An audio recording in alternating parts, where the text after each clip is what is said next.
wabarakatuh. Saya Muhammad Faizin, guru SMP Negeri 2 Sebrida, calon guru penggerak angkatan 10 dari Kabupaten Indragiri Hulu, akan memaparkan aksi nyata modul 1.4, yaitu diseminasi disiplin positif dan kesepakatan kelas.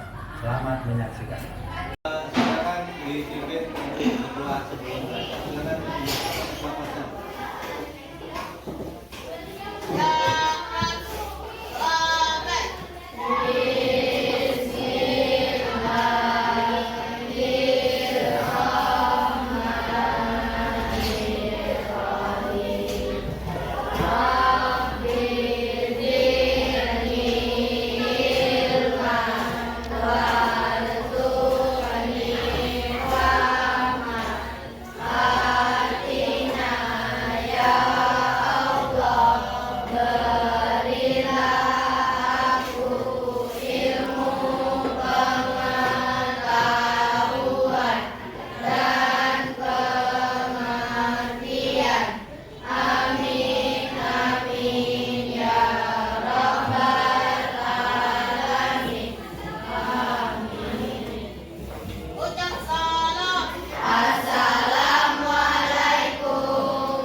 Pembelajaran kita mulai, kita bikin sebuah kesepakatan kelas yang nantinya kesepakatan itu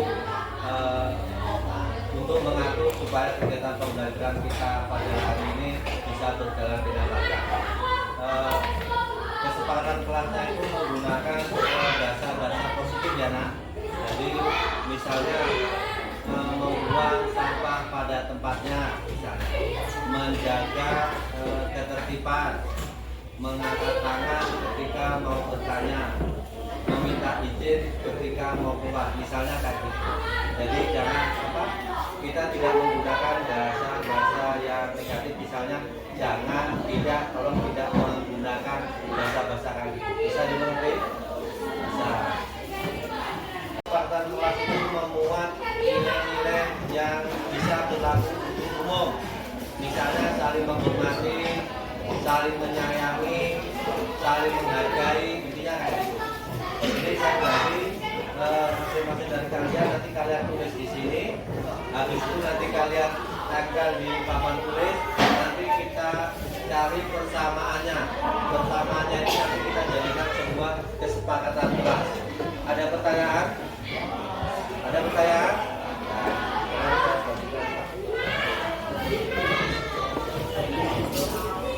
Tadi Bapak sudah membagikan stigmatnya.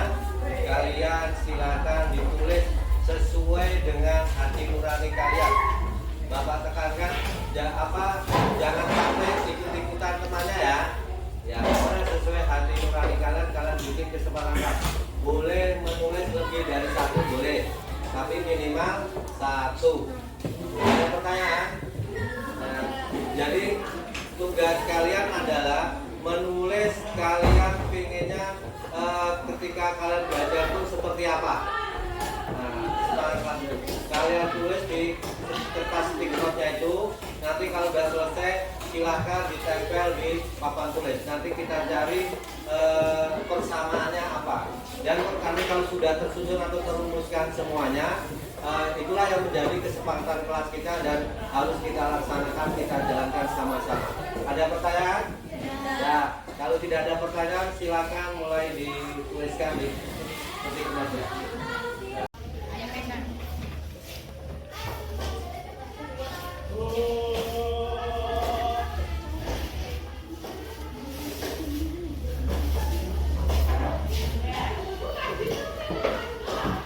Selesai semua? Sudah. Untuk menjaga ketertiban biar nggak rebutan, nah kalian yang tanya bergantian ya.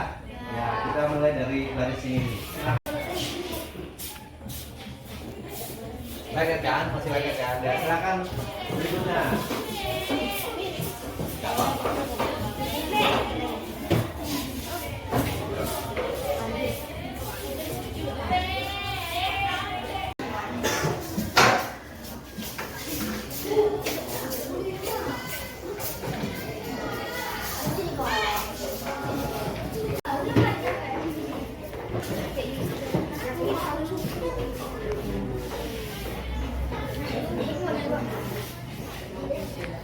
Ya, silakan.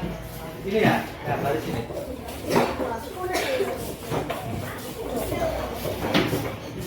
Sebelahnya nggak apa-apa, sebelah atas ya. Sebelah sini.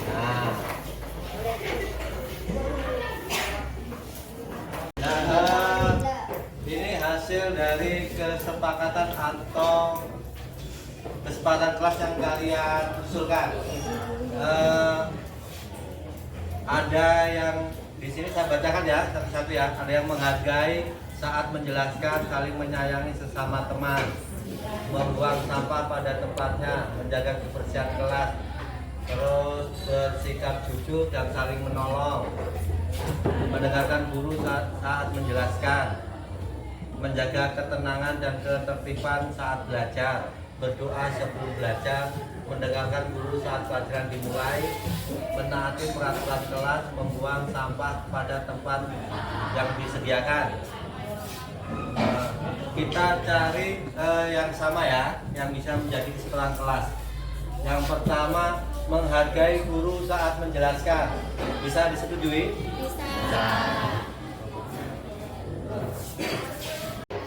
Belajar. Yang kedua, menjaga ketertiban kelas saat belajar. Bisa disepakati? Bisa. Tiga, mendengarkan atau memperhatikan guru saat menjelaskan. Ya, mendengarkan.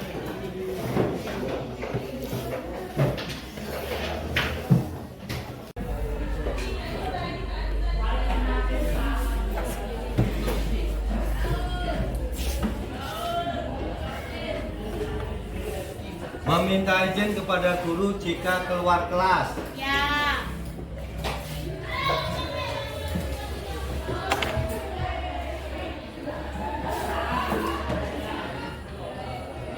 Saya usulkan. Jadi saya bacakan. Apakah nanti kalian setujui poin-poin ini menjadi sebuah kesepakatan kelas yang akan kita laksanakan agar pembelajaran kita bisa berjalan dengan lancar. Yang pertama, kesepakatan kelas yang pertama adalah berdoa sebelum belajar. Bisa disepakati? Bisa. Yang kedua adalah menjaga ketertiban dan kebersihan. Nah, jadi ketika kalian belajar, tolong kalau misalnya menghasilkan sampah, sampahnya tolong disimpan dulu, nanti dibuang di tempat sampah. Berikutnya yang ketiga, mendengarkan atau memperhatikan guru saat belajar. Nah, berarti ini kalian mendengarkan atau memperhatikan ketika guru menjelaskan materi pembelajaran supaya kalian bisa paham apa yang diterangkan oleh bapak atau ibu guru. Yang nomor 4, saling menghormati sesama teman. Nah, berarti kalian menghormati sama teman. Jangan sampai sekalian sama temannya nanti kelahi atau saling bertengkar. Berikutnya nomor 5, meminta izin guru jika keluar kelas. Bisa disepakati? Bisa. Jadi dari 5 poin ini kita menjadikan sebuah kesepakatan kelas 7A. Saya ulangi sekali lagi, poin-poinnya yang pertama adalah berdoa sebelum belajar, menjaga ketertiban dan kebersihan. Nomor 3, mendengarkan atau memperhatikan guru saat belajar. Nomor 4, saling menghormati sama teman. Nomor 5, meminta izin guru jika keluar kelas. Kira-kira ada yang mau ditambah atau dikurangi dari 5 poin ini? Ada yang mau ditambah atau kurangi? Bacakan kembali hasil kesepakatan kelas 7A. Usulan dari kalian. Yang pertama adalah berdoa sebelum belajar. Yang kedua, menjaga ketertiban dan kebersihan kelas. Yang ketiga, mendengarkan atau memperhatikan guru saat belajar. Yang keempat, saling menghormati sesama teman. Dan yang kelima, meminta izin guru jika keluar kelas. Apakah bisa disepakati? Bisa. Terima kasih Bapak ucapkan kepada kalian karena telah mengusulkan kesepakatan kelas dan kesepakatan kelas ini nantinya akan menjadi sebuah keyakinan kelas yang tertanam pada diri kalian dan harus kita taati bersama. Tujuannya supaya apa? Supaya kalian bisa nyaman, tenang belajar di sekolah, sehingga kalian bisa menyerap ilmu-ilmu yang diberikan atau disampaikan oleh bapak atau ibu gurunya. Saya ucapkan terima kasih. Mudah-mudahan kesempatan kelas ini sekali lagi bisa kita taati bersama.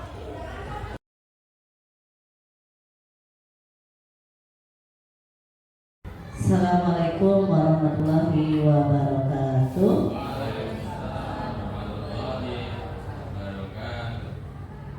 Yang terhormat Ibu Kepala SMP Negeri 2 Sebriga atau yang mewakili, yang terhormat calon guru penggerak angkatan 10 yang kali ini akan mengadakan diseminasi modul 1.4 tentang budaya positif.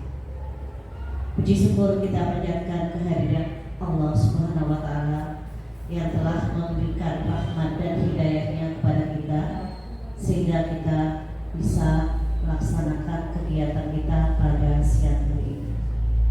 Sholawat beserta salam marilah kita sanjungkan kepada junjungan kita Nabi besar Muhammad Sallallahu Alaihi Wasallam dengan selalu mengucapkan sholawat Allahumma sholli ala Sayyidina Muhammad wa ala ali Sayyidina Muhammad.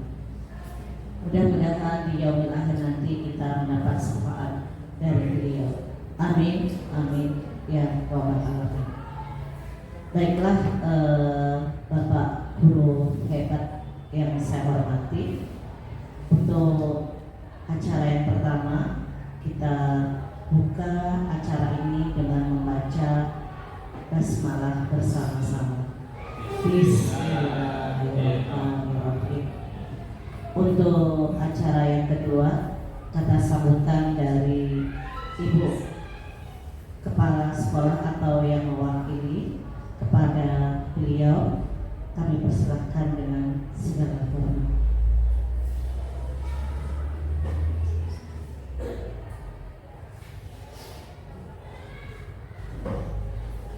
Assalamualaikum warahmatullahi wabarakatuh. Alhamdulillah karena pada hari ini kita masih diberi kesehatan untuk bisa beraktivitas. Dalam rangka hari ini ada guru hebat kita, calon guru penggerak Bapak Muhammad Faizin, yang sebentar lagi akan memberikan materi yang akan memberikan kita semangat dan berkolaborasi dengan semua guru untuk menyampaikan materi yang hebat juga. Baik, seharusnya kepala sekolah hari ini berdiri sendiri, tapi beliau menyampaikan salam untuk kita semua. Semoga acara kita sukses, terutama untuk guru calon penggerak Pak Faizin yang akan nanti menyampaikan pemaparan tentang aksi nyata budaya positif. Baiklah, nanti setelah disampaikan oleh Bapak Faizin, kawan-kawan semua bisa nanti kalau ada sesuatu yang menjadi unek-unek di dalam hati bisa bertanya Pak Faizin ya. Nah, semoga nanti ilmu kita yang kita dapatkan hari ini berguna dan bermanfaat bagi kita semua dan dapat terus diterapkan di sekolah kita, sekolah penggerak SMP Negeri 2 Sebriga. Mungkin itu saja sambutan dan saya mewakili Ibu Kepala Sekolah. Selanjutnya, Pak Faizin, selamat beraktivitas, selamat berusaha menggapai cita-cita menjadi guru penggerak SMP Negeri 2 Sebriga. Terima kasih. Assalamualaikum warahmatullahi wabarakatuh. Waalaikumsalam.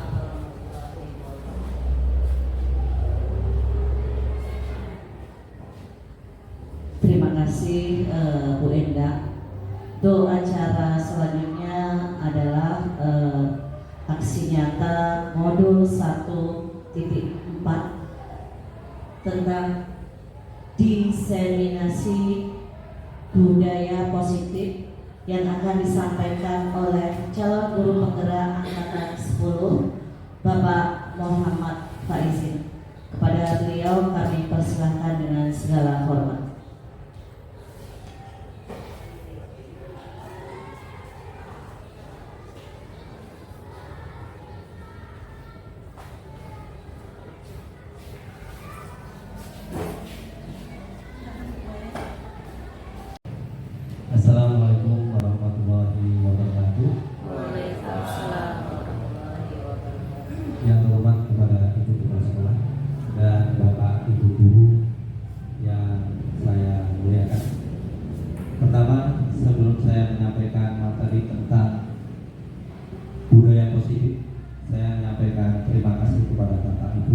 telah bersedia menghadiri kegiatan saya. Mudah-mudahan kehadiran Bapak Ibu dijadikan sebagai amal jariah yang bisa memberikan keberkahan bagi kita semua.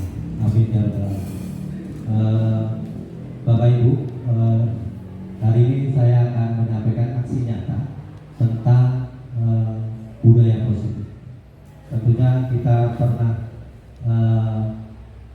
mendengar apa itu budaya positif dan kegunaan budaya positif itu untuk apa. Terutama ketika kita terapkan dalam kegiatan sehari-hari kita, ketika kita berhubungan atau membersamai murid-murid kita baik di kelas maupun ketika di luar kelas. Jadi pada pagi hari ini Bapak Ibu, ini topik atau materi yang akan saya sampaikan. Yang pertama, disiplin positif dan nilai-nilai kebajikan. Yang kedua, universal teori motivasi, hukuman dan penghargaan, restitusi kebutuhan dasar manusia, dan juga berkualitas yang restitusi. Yang kelima, 5 posisi kontrol restitusi dan segitiga restitusi. Jadi ini adalah cakupan materi yang akan saya sampaikan pada diseminasi disiplin positif pada hari ini. Ini sebelum kita memasuki materi lebih lanjut, ada beberapa pertanyaan tematik Bapak Ibu. Nanti kita jawab sama-sama. Apakah kita setuju atau tidak setuju tentang beberapa pertanyaan tematik? Ada 3 pertanyaan tematik. Yang pertama, tentunya kita kan dalam sekolah itu pasti pernah mendengar hukuman atau kita menghukum anak. Ketika anak melanggar peraturan, biasanya kita menghukumi. Jadi pertanyaan pertama, hukuman dapat mendisiplinkan anak. Kira-kira Bapak setuju atau tidak setuju? Nah, setuju ya. Nanti kita cek sama-sama Bapak Ibu ya. Ini kita tentang pemahaman dasar dari kita dulu. Apakah hukuman dapat mendisiplinkan anak itu apa setuju atau tidak setuju?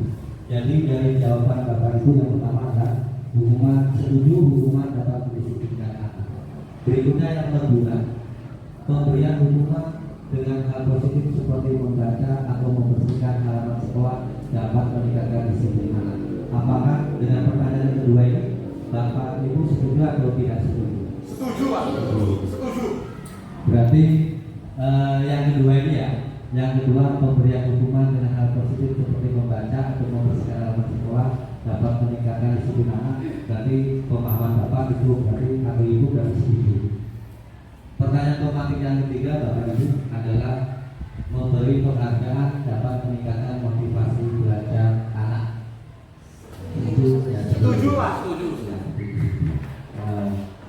Jadi dari 3 kalimat tematik ini Bapak Ibu menyetujuinya.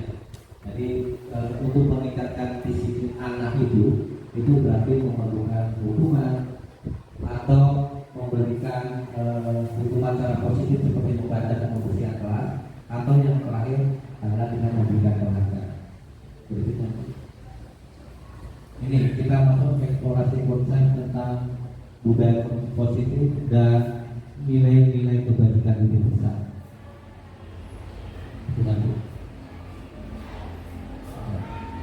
Ini Bu, perubahan paradigma stimulus respon atau teori kontrol atau teori pilihan. Siapa sesungguhnya yang memiliki? Jadi perubahan paradigma itu siapa saja yang memiliki? Apakah teori kontrolnya? Apakah kita yang ini stimulus respon? Apa teori pilihan? Misalnya kita mencoba mengubah orang agar berpandangan sama dengan kita.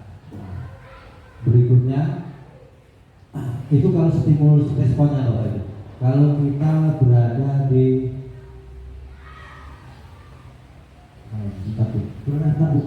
nggak nampak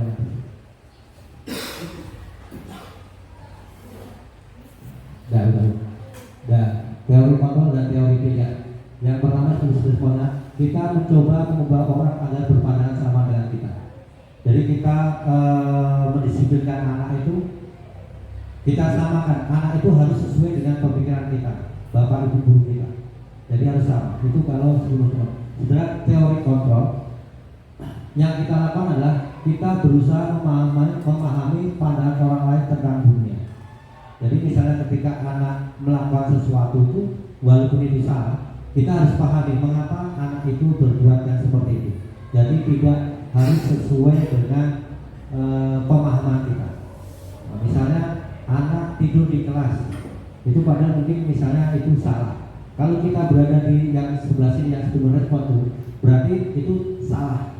Tapi kalau kita di teori kontrol pilihan, berarti itu kan kita harus memahami. Kita cari dulu latar belakangnya. Mengapa anak ini kok ketika belajar tidur? Itu harus kita pahami. Latar belakangnya apa? Mengapa anak ini ketika kita belajar dia ribut sendiri? Nah, padahal itu harus kita dalam itu latar belakangnya. Padahal banyak. Kita tidak boleh kurang bijak kalau kita serta-merta langsung menyalahkan anak. Langsung mengejas, kamu ketika bapak menerangkan kamu kok ngobrol sendiri kan? Itu berarti langsung kita memberikan dalam tanda petik teguran. Padahal sebenarnya harus kita dalami, harus kita guru itu termasuk harus mengintrospeksi diri kita. Ketika murid di belakang, ketika kita di depan guru di depan menerangkan, sementara murid di belakang itu mengobrol sendiri, kita guru pun. Baik Bapak Ibu. Selanjutnya kita memasuki tentang ini dukung dan penghargaan. Tapi sebelum ini biar kita refresh, biar kita semangat, kita briefing terlebih dahulu. Masih semangat Bapak Ibu? Kita briefing terlebih dahulu. Ya, kita briefing yang kita hari ini kita senam timuin Bapak Ibu. Nah, Bu Fani tunjukkan aksinya ya Bu Fani. Kita ibu bapak ibu berdiri semua. Pani di depan Pak.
diminum apa ya.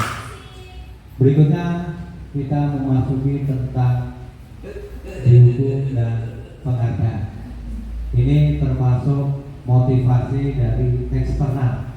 Jadi ketika kita melakukan sesuatu, kalau kita takut dihukum atau karena kita ingin mendapat penghargaan, berarti motivasi kita berarti bersumbernya dari motivasi eksternal.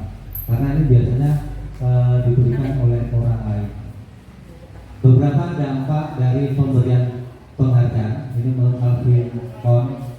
Yang pertama adalah pengaruhnya jangka pendek dan jangka panjang.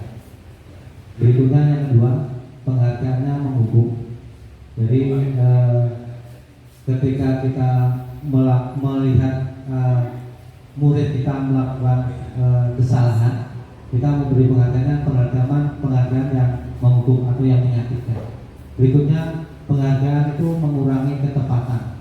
Jadi karena ketakutan biasanya atau karena apa yang dilakukan anak itu karena ketakutan, karena dia tidak ingin mendapat hukuman, dia biasanya yang penting melaksanakan. Berikutnya, penghargaan itu tidak efektif. Jadi mengapa tidak efektif? Karena anak itu atau murid atau kita mau melakukan sesuatu itu karena penghargaan, karena ingin mendapatkan pujian, karena ingin mendapatkan hadiah dan seterusnya. Berikutnya yang kelima adalah penghargaan merusak hubungan. Ini bisa kalau ketika kita di kelas, Bapak Ibu, murid-murid kita kan memiliki kemampuan yang berbeda. Yang dikhawatirkan ketika kita memberikan penghargaan kepada murid yang kita anggap pintar, itu nanti akan merusak hubungan atau menimbulkan persaingan yang tidak sehat. Biasanya di kelas kita di lokal itu pasti setiap lokal itu ada namanya persaingan. Jadi semuanya ingin mendapat juara satu atau ingin mendapat pujian dari guru. Ketika kita memberikan penghargaan, yang dikhawatirkan adalah mereka itu bersaing, mereka itu berlomba tapi tidak sehat. Ada yang kita menghalalkan segala cara, ingin mendapatkan juara misalnya, ranking di kelas, mereka mungkin ketika mengerjakan sesuatu mencontek.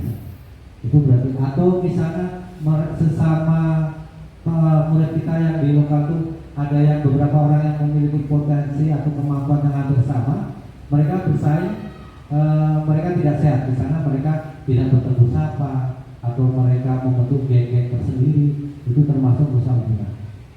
Atau yang dikhawatirkan ketika kita memberikan penghargaan untuk anak yang pintar, anak yang dalam tanda kutip yang tidak memiliki kemampuan yang sepintar temannya, dia akan memiliki rasa rendah diri atau kurang percaya diri. Itu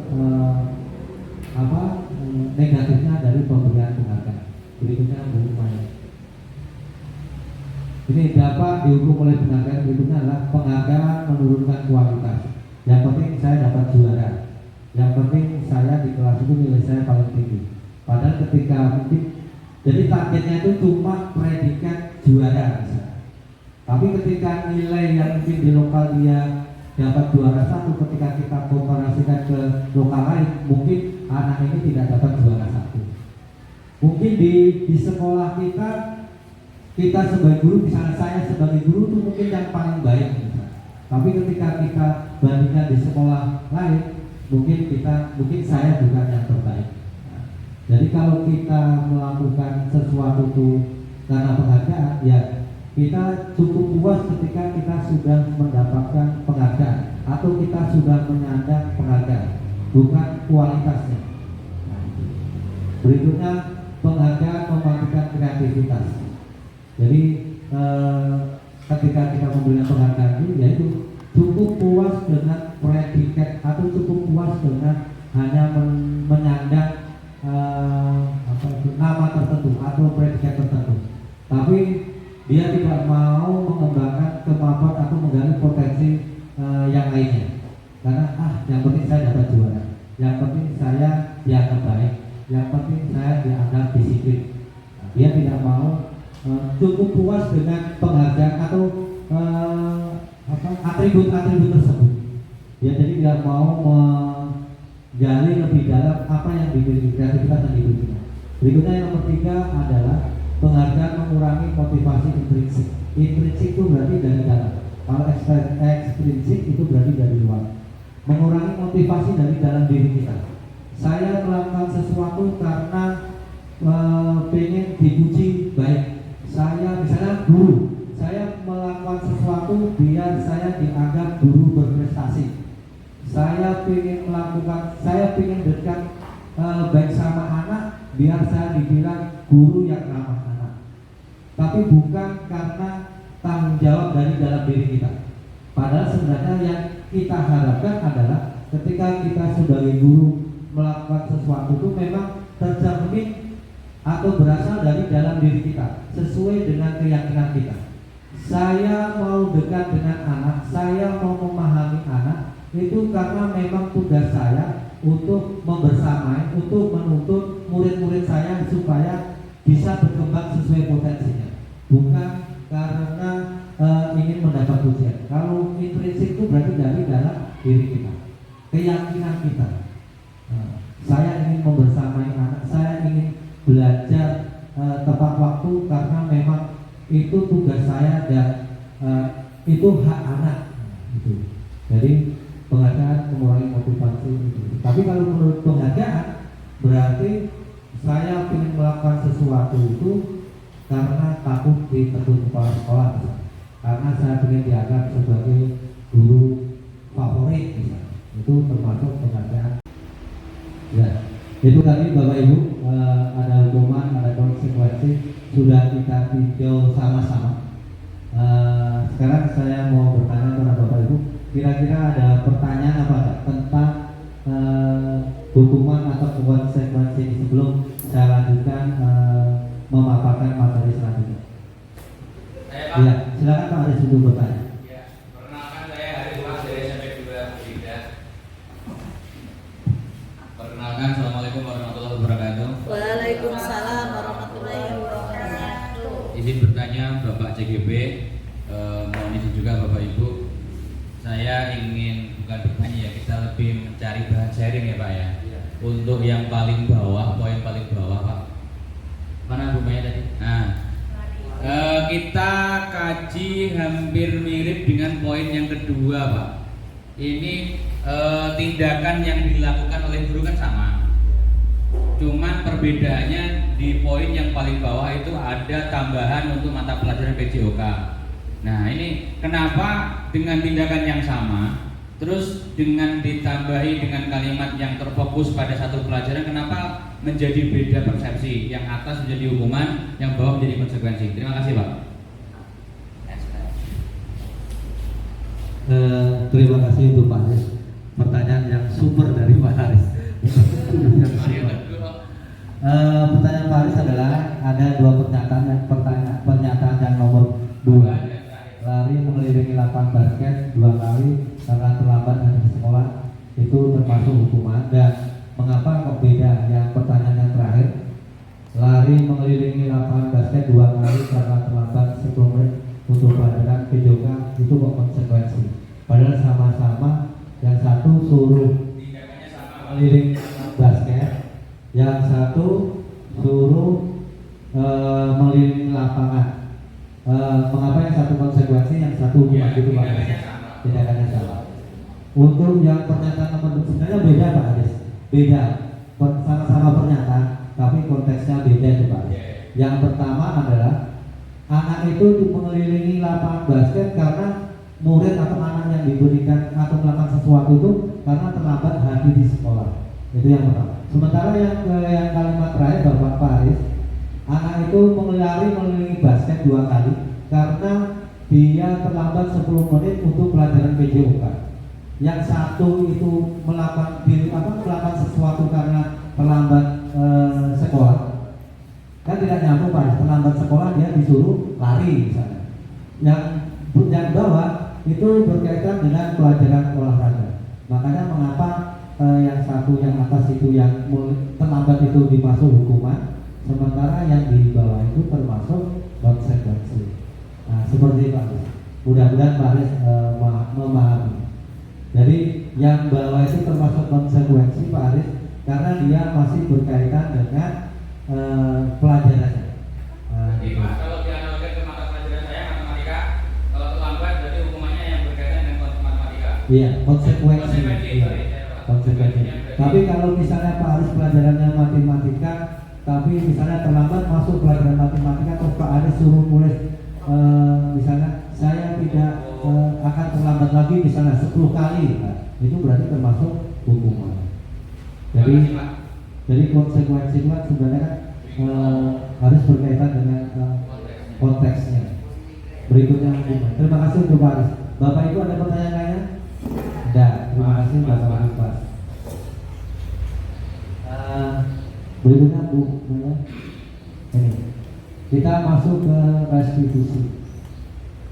Restitusi.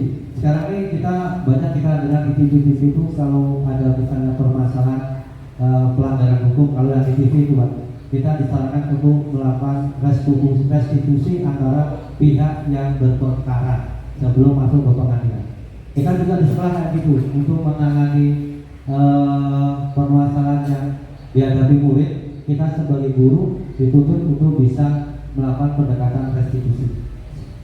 Adapun pengertian atau pemahaman restitusi adalah proses menciptakan kondisi bagi murid untuk memperbaiki kesalahan mereka, sehingga mereka bisa kembali pada kelompok mereka dengan karakter yang lebih kuat. Jadi di situ ada prosesnya, proses menciptakan, ada proses memperbaiki kesalahan, sehingga mereka bisa menjadi, ketika mereka sudah memperbaiki kesalahan, mereka memiliki karakter yang lebih kuat atau memiliki keyakinan yang lebih kuat. Berikutnya di bawahnya itu, restitusi juga merupakan proses kolaboratif yang mengajarkan murid untuk mencari solusi untuk masalah mereka dan membantu murid berpikir tentang orang seperti apa yang mereka ingin menjadi tujuan atau tujuan mulia, dan bagaimana mereka harus memperlakukan orang lain. Di sini yang dibawahnya ada proses kolaboratif, proses kerjasama. Berarti di sini ada peran guru atau peran guru sama murid berkolaborasi membantu anak untuk merumuskan apa yang akan mereka lakukan, apa yang mereka inginkan sesuai dengan keyakinan nilai-nilai kebijakan universal tadi. Berikutnya rupanya ini ada identitas gagal, ada identitas sukses, ada hukuman, ada disiplin, ada konsekuensi, ada restitusi. Kalau hukuman, disiplin itu ada penerapannya memakai konsekuensi, ada restitusi. Berikutnya ini yang hukuman. Identitas gagal sesuatu yang menyakitkan. Identitas suksesnya kalau memakai konsekuensi sesuatu yang harus terjadi. Karena biasanya konsekuensi ini hasil dari kesepakatan. Kalau kamu melakukan seperti ini, kamu akan menerima seperti ini. Misalnya itu konsekuensi. Restitusi adalah merupakan pilihan-pilihan. Jadi ketika kita menyelesaikan permasalahan dengan anak, kita memberikan anak itu bisa baik Bapak Ibu, tadi kita sudah identitas gagal tentang yang hukuman yang perilaku murid anak tersakiti. Sekarang berikutnya adalah identitas gagal hukuman perilaku pasif agresif meningkat. Itu kalau ketika anak mendapat hukuman, pada anak yang ketika kita berikan hukuman, misalnya ketika itu ada yang diam aja. Semakin kita hukum, anak itu bukannya semakin sadar akan kesalahannya, tapi semakin diam. Atau ada anak yang ketika diberi hukuman, dia akan bukan malah jadi baik, tapi seolah-olah menantang yang memberi hukuman, agresifnya meningkat. Berikutnya konsekuensinya, penguatan hanya bertahan dalam jangka waktu yang pendek. Jadi anak itu mendapat melakukan sesuatu karena dia nggak mau melaksanakan konsekuensinya. Jadi, tapi kalau tidak ada konsekuensinya, anak itu tidak akan mau melakukan sesuai dengan aturan. Berikutnya kalau restitusi masalah terpecahkan. Yang berikutnya identitas gagal, sistem tidak akan berjalan bila murid tidak takut hukuman. Jadi kalau hukumannya itu dianggap tidak menakutkan, maka apapun aturan atau apapun kebijakan yang ada di sekolah tidak akan terlaksana dengan baik. Kalau konsekuensinya memerlukan monitoring dan supervisi terus-menerus dari guru. Jadi membutuhkan pemantau. Jadi kalau kita sebagai guru menerapkan konsekuensi, berarti kita memposisikan diri kita sebagai pemantau peraturan, memonitor peraturan, apakah anak itu menjalankan peraturan atau tidak. Berikutnya restitusi, murid belajar bertanggung jawab untuk perilakunya. Jadi anak itu melakukan sesuatu karena memang rasa tanggung jawabnya. Identitas gagal yang berikutnya adalah berlaku hanya pada sebuah bukunya. Nah, sudah. Berlaku hanya pada sebuah, kalau konsekuensi itu membantu penerapan. Sedangkan restitusi fokus pada pemecahan. Sampai di sini ada pertanyaan Bapak Ibu? Cukup jelas? Jelas. Berikutnya ini 5 posisi kontrol. Kita renungkan Bapak Ibu, kira-kira kita berada di mana? Ini tulisannya, mohon maaf terlalu lembut. Itu ada teori kontrol, ada penghukum. 5 posisi kontrol kita sebagai guru atau sebagai orang tua, itu kita berada di penghukum, pembuat masalah, sebagai teman, sebagai pemantau, atau sebagai manajer. Kalau sebagai penghukum, itu guru berbuat itu biasanya dengan menghardik, menuju-nuju, menyakiti atau menyindir. Jadi ketika kita ada anak melanggar sesuatu, kita menghardik, kita menuju-nuju misalnya, atau kita sindir-sindir anak itu berarti posisi kontrol kita adalah sebagai penghukum.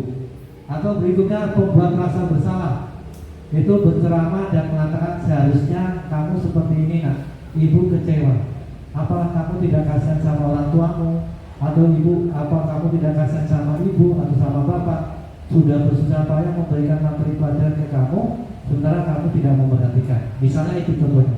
Itu berarti kita menempatkan posisi kontrol kita pada pembuat rasa bersalah.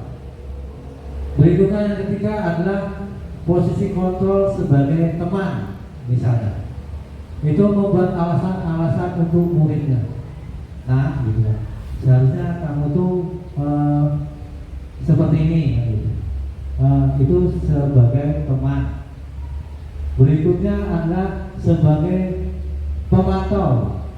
Itu biasanya menghitung atau mengukur anak ini sudah melanggar peraturan berapa kali, anak ini atau murid ini melaksanakan apa yang telah dia janjikan apa tidak ya. Apakah anak ini misalnya ketika anak terlambat datang sekolah, kita sebagai guru pikir misalnya kita kira-kira besok kamu mau terlambat lagi apa tidak? Tidak Pak atau tidak Bu. Ketika kita memastikan besok lain harinya kita memastikan anak itu terlambat atau tidak, itu berarti kita pada posisi pemantau. Atau kita sebagai kita misalnya kita jalan mengamati kelas, nah itu berarti termasuk kita takutkan anak itu ada yang melanggar peraturan, itu berarti termasuk pemantau. Atau sebagai posisi kontrol yang kelima adalah sebagai manajer. Kita menyelesaikan pertanyaan permasalahan siswa itu dengan mengajukan pertanyaan-pertanyaan. Mengapa kamu terlambat? Seharusnya kamu bagaimana? Biar besok pagi ke sekolah kamu tidak terlambat, apa yang harus kamu lakukan? Misalnya seperti itu. Jadi penyelesaian permasalahan anak itu berdasarkan dari keputusan anak, dan kita hanya mengajukan pertanyaan-pertanyaan pematik. Itu kalau posisi kita sebagai manajer. Contoh berikutnya, kalau penghukum, guru berkata kalau kamu tidak melakukan, awas ya, rasakan ya, ancaman itu penghukum. Kamu seharusnya kamu sudah tahu, ibu lelah sekali mengatakannya, ibu stres, itu berarti termasuk kita membuat rasa bersalah. Kalau teman, ayolah lakukanlah demi ibu. Masa kamu tidak mau? Ingat, ibu tidak pernah bantu loh. Nah, misalnya itu berarti termasuk teman. Nah, itu berarti percakapannya itu seolah-olah murid kita itu sebagai teman. Kalau pemantau, apa peraturannya? Apa kesepakatannya kemarin? Itu sebagai pemantau. Kalau manajer, apa yang kita yakini? Apa yang kamu yakini nak? Kalau kamu melakukan sesuatu seperti ini, kira-kira apa yang keyakinan kelas atau keyakinan sekolah apa yang kamu langgar misalnya? Jadi anak itu bisa menyampaikan pandangannya. Berikutnya yang penghukum, hasilnya itu memberontak. Jadi anak ketika dapat berikutnya Bapak Ibu, kalau penghukum murid berkata, biar saja, nanti juga marah-marah lagi. Kalau membuat rasa bersalah, kalau murid menjumpai guru yang membuat rasa bersalah, murid akan berkata, maafkan saya. Kalau murid menjumpai guru yang memposisikan guru itu pada posisi sebagai teman, maka murid akan berkata, saya pikir Bapak itu teman saya, ternyata begitu. Ada rasa kecewa dari anak. Berikutnya, kalau murid menjumpai guru sebagai seorang pemantau, maka murid akan berkata, berapa banyak bintang yang saya harus peroleh Bu, atau berapa halaman yang harus saya tulis Bu. Itu pemantau. Berapa banyak bintang yang harus saya peroleh, itu berarti peraturan. Berapa banyak halaman yang harus saya tulis, itu berarti peraturan. Kalau kita sebagai manajer dan murid menjumpai guru yang memposisikan dirinya sebagai manajer, maka murid berkata, bagaimana caranya supaya bisa memperbaiki keadaan. Bagaimana kalau kita sebagai manajer, berarti pertanyaan yang kita ajukan kepada murid, kalau menurut kamu, bagaimana caranya supaya kamu bisa memperbaiki kesalahan kamu, misalnya seperti itu. Berikutnya, kalau dampak pada murid, kalau sebagai penghukum, dia akan mengulangi kesalahan. Jadi ketika dia tidak merasa nyaman, maka anak itu akan mengulangi kesalahan yang telah dia lakukan. Kalau pembuat rasa bersalah, dampak pada murid merasa rendah diri, jadi kepercayaan dirinya akan menurun. Berikutnya, kalau posisi guru sebagai teman, dampak pada murid akan menjadi lemah, tidak mandiri, dan ketergantungan pada guru. Kalau posisi kontrol guru sebagai pemantau, maka dampak kepada murid adalah murid akan menitikberatkan pada sanksi atau hadiah untuk dirinya, hukuman atau penghargaan atau apresiasi dari guru. Kalau posisi guru sebagai manajer, dampaknya pada murid adalah murid akan mengevaluasi diri, bagaimana caranya dia memperbaiki diri. Itu 5 posisi kontrol kita sebagai guru atau orang tua. Jadi apakah kita sebagai penghukum, apakah kita sebagai pembuat rasa bersalah, apakah kita sebagai teman, apakah kita sebagai pemantau, apakah kita sebagai manajer. Dan kita bisa melakukan introspeksi diri kita. Selama ini kita pada posisi kontrol yang mana? Nah, harapan kita semua, yang idealnya kita sebagai orang tua untuk anak-anak kita di rumah, atau kita sebagai guru di sekolah untuk murid-murid kita, posisi kontrol yang paling tepat itu adalah sebagai seorang manajer. Jadi itu Bapak Ibu. Ini ada pertanyaan-pertanyaan, kita jawab sama-sama Bapak Ibu ya. Ini siapa yang mengatakannya, apakah dia pemantau, manajer, teman, penghukum, atau penimbul rasa bersalah? Ini pertanyaan yang pertama. Saya kecewa sekali dengan kamu. Kira-kira sebagai penghukum, pemantau, rasa bersalah, teman, atau sebagai manajer? Pembuat rasa bersalah. Berikutnya nanti kita koreksi sama-sama Bapak Ibu. Berikutnya, kamu tidak pernah benar melakukannya, mengadik itu berarti. Itu sebagai penghukum, sebagai rasa bersalah. Sebagai apa Pak Rahmat?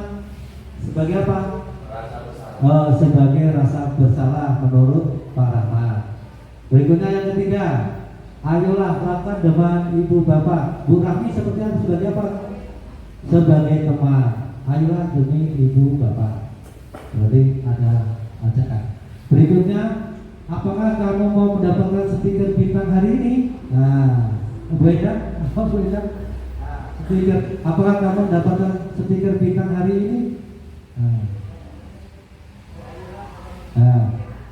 Apakah jadi anak itu mau melakukan sesuatu ingin mendapatkan stiker bintang?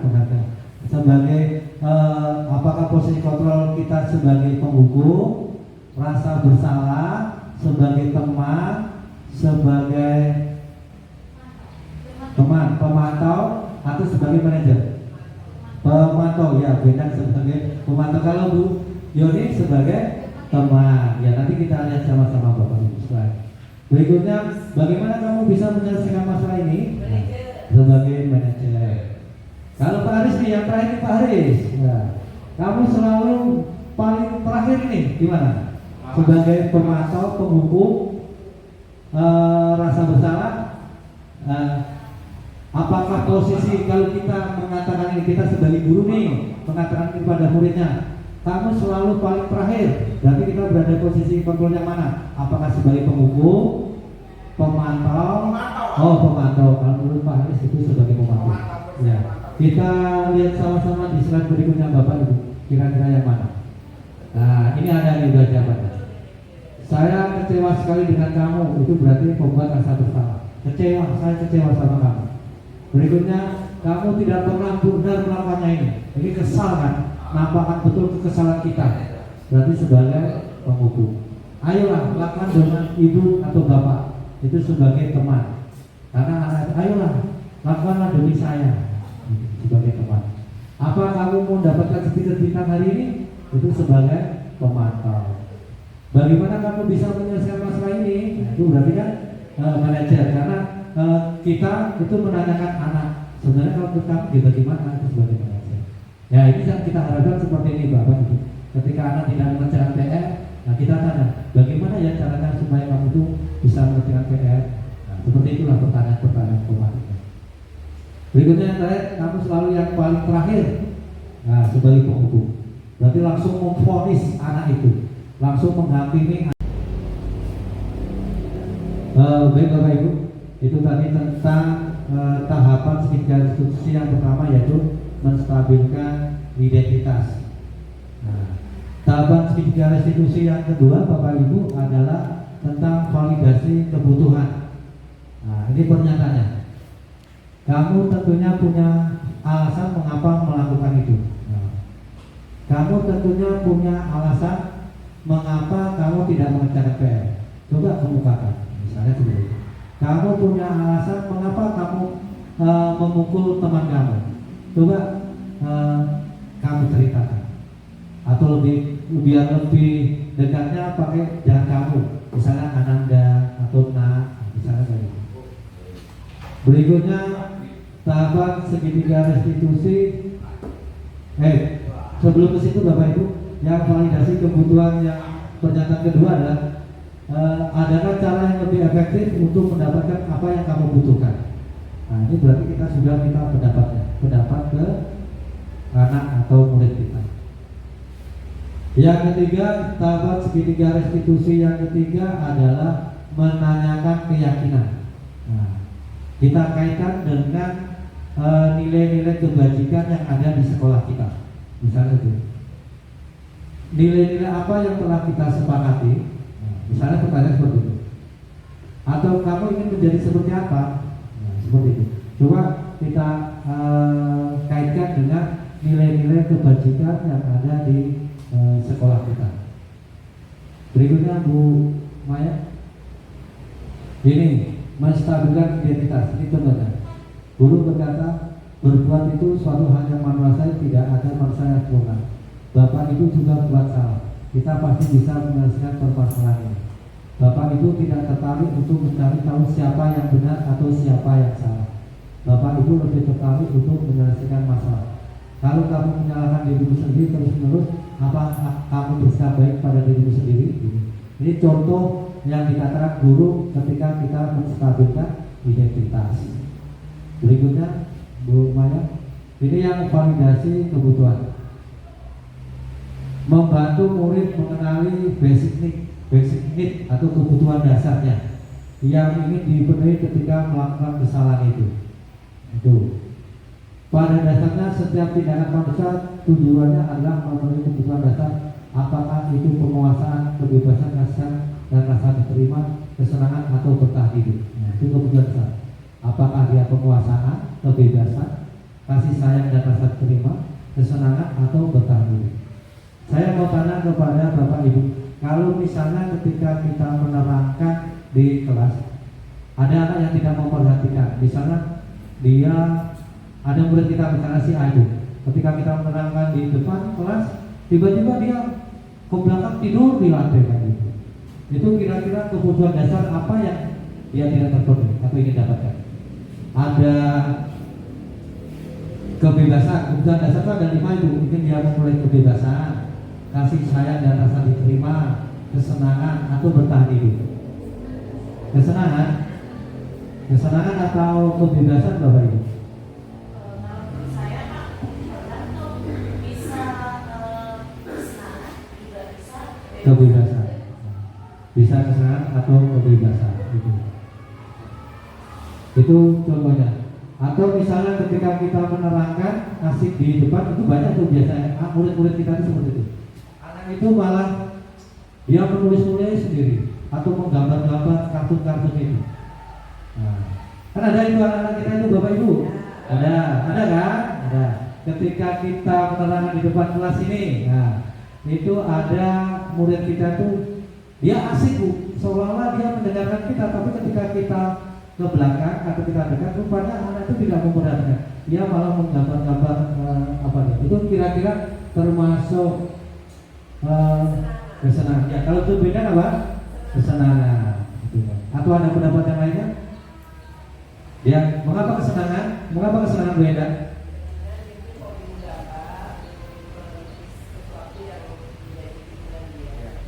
Jadi dia menyalurkan hobinya, bakatnya itu contoh kasus yang ada di kelas kita. Jadi ketika kita di kelas ada anak yang tidak melakukan sesuatu, kita harus pahami anak itu sedang apa. Atau misalnya gini Bapak Ibu, ketika anak kita kasih suruh membawa bekal misalnya dari rumah, tiba-tiba teman kita, ada temannya, misalnya anggapannya namanya si Badu, tiba-tiba Badu itu mengambil makanan teman-temannya, padahal dia sebenarnya bawa juga makanan atau bekal dari rumah. Itu kira-kira termasuk mana itu Bapak Ibu? Kan ada tuh, misalnya kita kasih tugas suruh membawa apa itu, peralatan prakarya misalnya, atau botol misalnya kan, padahal dia nggak botol, tapi botol dia itu disayang-sayang dia ngambil punya temannya. Nah, itu apa? Kalau bertahan itu berarti dia tidak ada Bapak Ibu kan gitu. Ya, kalau menurut Pak Rahmat gimana? Apa? Itu termasuk ke dalam penguasaan Pak. Iya. Dia ingin menguasai sisi-sisi ekonomi di kelas itu Pak. Jadi dia mengambil semua yang temannya. Kalau saya beda Pak. Ya, kalau menurut Biana. Kalau menurut saya bisa jadi si Badu itu dengan mengambil bekal punya teman, dia merasa senang Pak. Senang. Bisa jadi tergantung apa motivasi si anak tersebut gitu. Berarti ada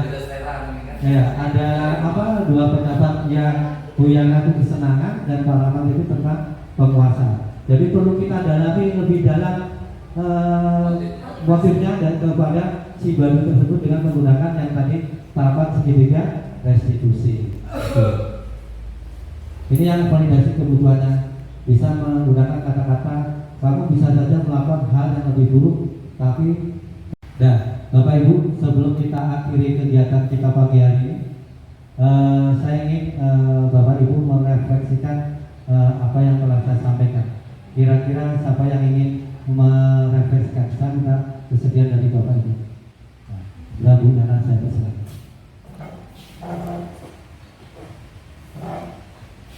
Terima kasih Pak Izin.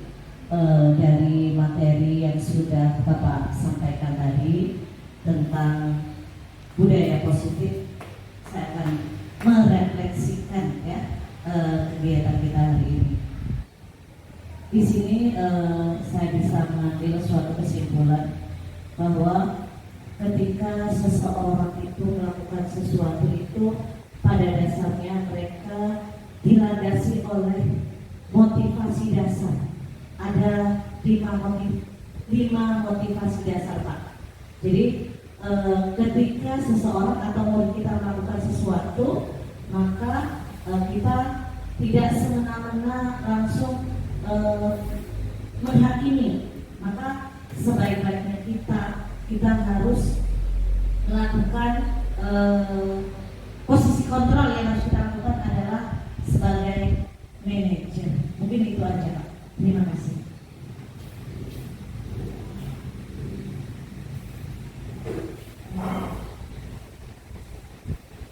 Terima kasih kepada Bu Yana yang telah merefleksikan. Ada lagi Bapak Ibu yang ya, Baik, terima kasih Pak Fendi. Dalam hal ini saya akan merefleksi pembelajaran kita hari ini. Pada dasarnya kita patut mencoba untuk menjadi posisi manajer karena berlandaskan manusia itu pada dasarnya adalah makhluk yang merdeka. Termasuk juga siswa adalah siswa yang merdeka, termasuk guru juga yang merdeka. Ayolah mari kita sama-sama mungkin mulai mencoba untuk menerapkan posisi manajer ini, semoga nantinya berhasil. Terima kasih.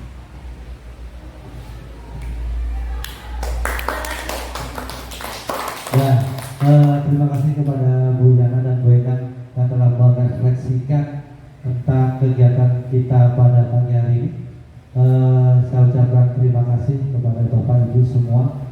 Mudah-mudahan tentang menciptakan budaya positif di sekolah kita bisa kita laksanakan dan kita sebagai guru bisa memposisikan kita sebagai seorang manajer terhadap murid-murid kita.